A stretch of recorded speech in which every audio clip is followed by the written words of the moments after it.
From the beginning, he was always open, very helpful to everyone, and I think it was just natural that he became, a politician. He was volunteering for service with the Democratic Party for many years. He worked his way up the hard way through dedication and service. Okay. So you have known Assemblyman Chivukula for so many years, and you've watched him, at work and now in public office. Can you tell us if he's changed in any way? That's one thing nice about Upendra. I've known his family too, because we've gone to Chennai, Madras, where his family is. I've met his parents, and he hasn't changed, and that's really a mark of a good man. He has his principles. He hasn't forgotten where he came from.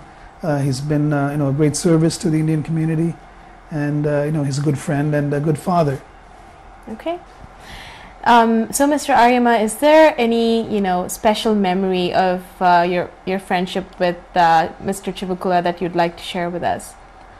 Upendra was always helpful and volunteering. Well, one such incident, in 1985, my parents retired and went back to India. And we had a house in Manhasset, Long Island, and I was trying to fix it up and put it on the market. And he spontaneously volunteered to come with me, and we both had a nice long session on 2 weekends, painting the place, including the basement. And we had long chit-chats. But that just shows how he's open and helpful to everyone. That's a great story. Well, thank you so much, Mr. Aryama, for taking the time out to talk to us a little bit about Assemblyman Chivukula. We really appreciate it. Thank you very much. It was my pleasure to be here, and I wish Upendra all the luck. Thank you. We have with us now Mr. KJ Sharma, a close family friend and associate of Assemblyman Chivukula. Welcome, Mr. Sharma. Thank you so much. Okay, Mr. Sharma, tell us a little bit about how you first met Assemblyman Chivukula. In the year 2000, when I shifted to this township of Franklin, that time a bulletin came to our house, township bulletin, and in that I found an Indian name, and the Indian was a mayor of that township.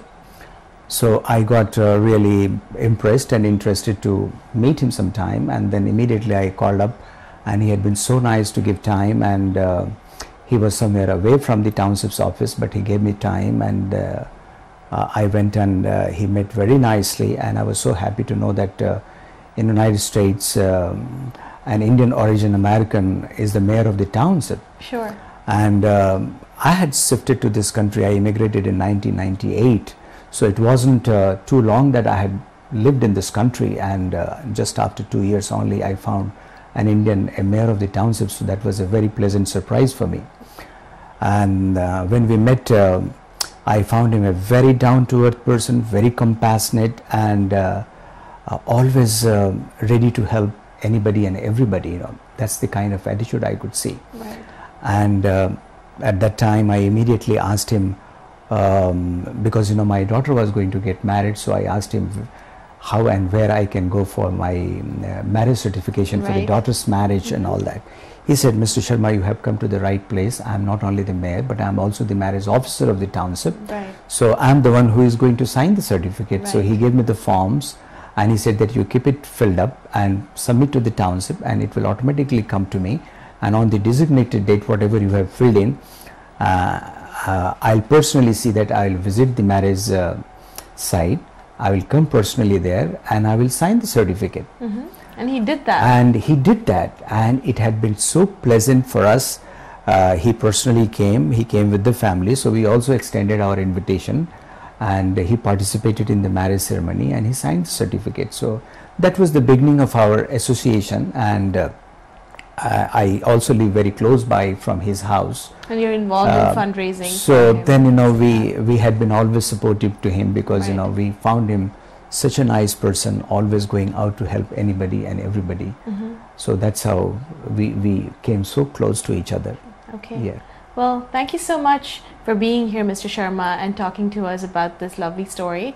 It was great having you here. Thank you very much. And I wish Mr. Upendra very good luck.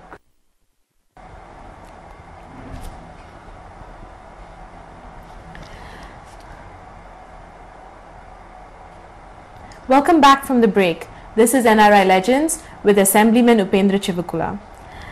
Assemblyman, let's switch gears and talk a little bit about your career. Do you remember your first job and how did you spend your first paycheck? Yeah, first job I started in Bombay. I worked for Ion Exchange India Limited, and I was a design engineer and worked there for 2 years.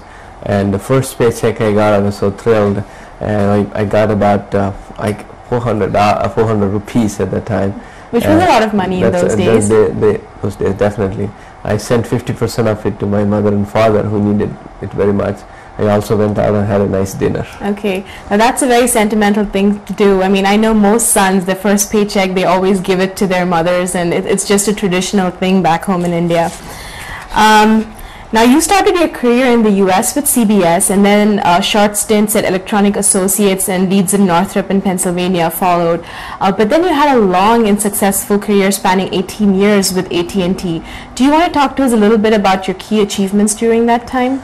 Definitely. I started as a design engineer. I was doing the systems engineering work, and I'm proud to say that I was instrumental in the first digital remote test system for the special service circuits, and subsequently I worked in the marketing area, the digital signal processing. I did the marketing for the voice recognition device. In 1987, that was the voice recognition area was very new. In its infancy. Definitely. And then I also worked as a quality engineer, so I was a lead assessor for ISO 9000, and worked on many of the quality processes of AT&T, including satellite, cellular communications. And also I worked on writing some books on best practices.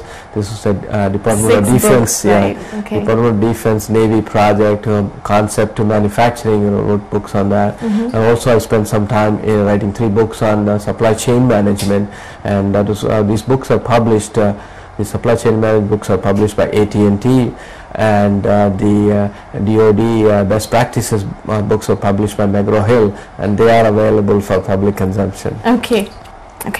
We also know that during this time you were actively involved in several Indian cultural associations and organizations. For example, Indian American Forum for Public Education. Another key position that you held during this time was as the president of the Lions Club in Franklin, and you were also involved in fundraising for Congressman Frank Pallone and the Democratic Party.